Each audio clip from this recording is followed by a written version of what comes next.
Ассалаумағалейкум, қалайсыздар? Көптеген кісілер сұрақ қойып жатыр. Мотоциклдердің фотоларын жіберсеңіз, елтем, бәйге, елеулар, басқа да мотоциклдердің фотосын көп сұрап жатыр. Біздегі бар мотоциклдердің негізі фотоларын жібере кетейін.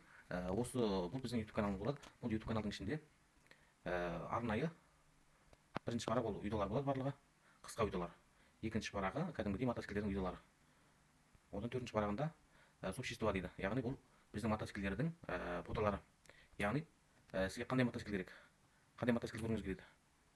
Дәл осының ішінде барлық мотоциклдердің фотолары және видеоларында көруіңізге болады. Мысалы, бәйге 200-дік, 150 кубтіктердің фотолары дәл осындай. Елтем 200-дік буын 4 дегендей.